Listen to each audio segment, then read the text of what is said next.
Saturn মানে শনি গ্রহ আমাদের সোলার সিস্টেমের একমাত্র গ্রহ যেটার একটা বিউটিফুল রিং আছে। কিন্তু যদি তোমায় বলি যে আমাদের সোলার সিস্টেম আরো তিনটে গ্রহ আছে যাদের এরকমই রিং আছে, হ্যাঁ, জুপিটার, ইউরেনাস আর নেপচুন, এদেরও কিন্তু নিজেদের রিং আছে। কিন্তু বেশিরভাগ লোকই এই রিং এর ব্যাপারে জানেই না, কারণ এগুলো খুবই পাতলা আর সরু, আর পৃথিবী থেকে একদম দেখাই যায় না, পুরো ইনভিজিবল। আমরা এগুলোর ব্যাপারে জানতে পারি ভয়েজার 1 আর ভয়েজার 2 থেকে 1970-80 সাল নাগাদ। অনেক বিজ্ঞানী তো মনে করেন যে আমাদের পৃথিবীরও কিন্তু অনেক আগে এরকমই একটা রিং ছিল। প্রায় 4.5 বিলিয়ন বছর আগে যখন পৃথিবী সদ্য তৈরি হচ্ছে, তখন একটা মার্সের সাইজের গ্রহ এসে পৃথিবীর সাথে ধাক্কা খায়, আর তখন বিশাল পরিমাণে ডেব্রিজ আর পাথরের টুকরো সব ছিটকে বেরিয়ে যায়, আর সেই টুকরোগুলোই পৃথিবীর গ্র্যাভিটির ফলে পৃথিবীর চারদিকে ঘোরা স্টার্ট করে দেয় আর বানিয়ে দেয় একটা সরু পাতলা রিং। এরকমই আরো বেশ কিছু স্পেসের ভুল ধারণা আজ ভাঙবো, যেগুলো আজ অব্দি আমরা সবাই সত্যি ভেবে আসতাম। Number 2, black hole. আমরা সবাই ভাবি যে ব্ল্যাক হোল নিজের দিকে সবকিছুকে টেনে নেয়, মানে ওর কাছে যেই যাবে সেটাকেই ও টেনে নেবে নিজের মধ্যে। কিন্তু এই ধারণাটা পুরো ভুল। যদি তুমি ব্ল্যাক হোলের খুব কাছে চলে যাও না, তাহলে তুমি স্প্যাগেটির মতো স্ট্রেচ হয়ে গিয়ে ব্ল্যাক হোলের দিকে টানতে থাকবে, এটাকে বলে স্প্যাগেটিফিকেশন। তারপর তুমি ওই ব্ল্যাক হোলের ডার্ক অন্ধকারের মধ্যে সারা জীবনের জন্য হারিয়ে যাবে। কিন্তু ধরো যদি তুমি ব্ল্যাক হোল থেকে বেশ কিছুটা দূরে দাঁড়িয়ে থাকো, তাহলে কিন্তু তুমি পুরো সেফ থাকবে, তোমার কিছুই হবে না।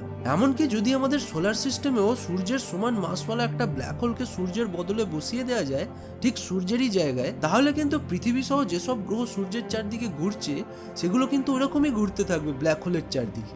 ব্ল্যাক হোল কিন্তু ওগুলোকে শাক করে নেবে না নিজের মধ্যে। হ্যাঁ, তবে সবকিছু পুরো কালো অন্ধকারে ঢেকে যাবে, কেউ কিছুই দেখতে পাবে না, সেটা আলাদা ব্যাপার। নাম্বার 3, যদি ধরো একটা অ্যাস্টেরয়েড পৃথিবীর দিকে ধেয়ে আসে আর পৃথিবীর সাথে ধাক্কা খেতে যায়, তাহলে আমাদের মাথায় সব থেকে আগে এই কোয়েশ্চেনটাই আসে যে কেন না আমরা একটা বোম পাঠিয়ে ওটাকে ফাটিয়ে দিই স্পেসের মধ্যে, মানে এক্সপ্লোড করিয়ে উড়িয়ে দিই। কিন্তু এটা একেবারেই ভুল ধারণা, কারণ পৃথিবীর সাথে ধাক্কা খেতে আসছে এমন কোনো অ্যাস্টেরয়েডকে কোনোদিন বোম দিয়ে ফাটিয়ে উড়িয়ে দেওয়া উচিত নয়। কিন্তু কেন? কারণ যখন ওই অ্যাস্টেরয়েডের মধ্যে বোম ফাটানো হবে, তখন সেই অ্যাস্টেরয়েডটা চারদিকে ভেঙে টুকরো টুকরো হয়ে যাবে, তারপর সেই টুকরোগুলো কিন্তু আবার পৃথিবীর দিকে ধেয়ে আসতেই থাকবে। মানে একটা বড় ইম্প্যাক্ট বাঁচাতে গিয়ে আমরা কিন্তু হাজার হাজার লক্ষ লক্ষ ছোট ছোট ইম্প্যাক্ট এবার আমাদের সামলাতে হবে।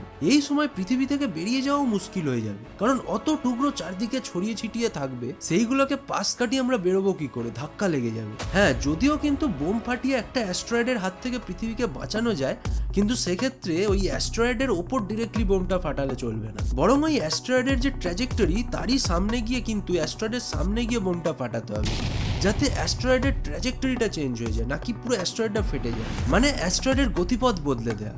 এবার আসছে নাম্বার 4। অনেকেই ভাবে যে স্পেসে যারা যায় তাদের হাইট একটু বেড়ে যায়, মানে তারা লম্বা হয়ে যায়, কিন্তু এটাও পুরোপুরি ঠিক না। স্পেসে গিয়ে কেউ মোটেও লম্বা হয়ে যায় না। হ্যাঁ, এইটা তবে ঠিক যে অ্যাস্ট্রোনটরা স্পেসে যায়, তারা কিন্তু স্পেসে গিয়ে 5 সেন্টিমিটার অবধি তাদের হাইট বেড়ে যেতে পারে, কিন্তু সেইটার কারণ অন্য। যেহেতু স্পেসে পৃথিবীর গ্র্যাভিটি ঠিকমতো কাজ করে না, সেই জন্য আমাদেরকে নিচের দিকে কেউ টেনে রাখে না, কোনো ফোর্স নেই।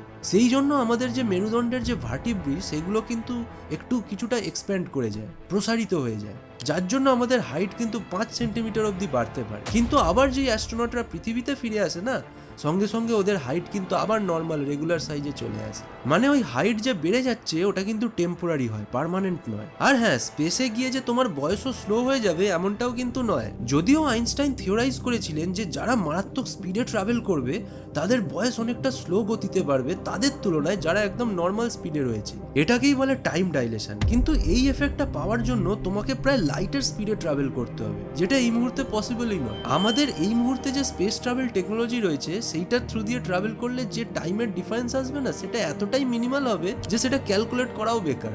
নাম্বার 5, অনেকেই ভাবে যে স্পেসে গিয়ে কাঁদা যায় না, মানে তুমি যদি স্পেসে যাও তুমি কাঁদতে পারবে না, কিন্তু এটা পুরোই ভুল। কারণ তুমি ওখানে কাঁদতে অবশ্যই পারবে, কিন্তু কাঁদার পর যেটা ঘটবে সেইটাই পৃথিবীর তুলনায় অনেকটাই ডিফারেন্ট হবে। দেখো, যেহেতু স্পেসে গ্র্যাভিটি ঠিকমতো কাজ করে না, তাই জন্য ওখানে যে তোমার চোখের জল সেটা নিচের দিকে পড়বে না। মানে পৃথিবীতে যেরকম তুমি কাঁদলে গাল বেয়ে যে চোখের জল গড়ায়, সেই জিনিসটা কিন্তু স্পেসে হবে না। স্পেসে যদি তুমি কাঁদো, তাহলে তোমার চোখের জল না তোমার চোখেরই চারপাশে এঁটে থাকবে, একদম লেগে থাকবে, পড়বে না নিচের দিকে। আর ধরো তুমি খুব কাঁদছো স্পেসে গিয়ে, মানে ধরো তোমার গার্লফ্রেন্ড ছেড়ে চলে গেছে, তুমি খুব কাঁদছো, তাহলে সেক্ষেত্রে ওই চোখের জল তোমার চোখের চারপাশে এত জমে যাবে যে তুমি কিছু দেখতেই পাবে না। তার থেকে বরং পৃথিবীতে বসে কাঁদো, একদম নিশ্চিন্তে, কেউ জ্বালাবে না।